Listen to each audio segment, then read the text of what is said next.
This revitalization has just begun, and we look forward to seeing new businesses and old ones alike with a new eclectic look for our downtown area.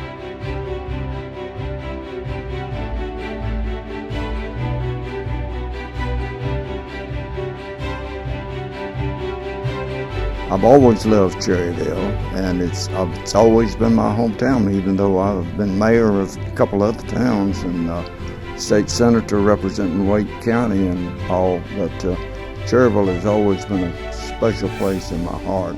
Bob Barker Companies, exactly, what exactly is that? Can you explain a little bit?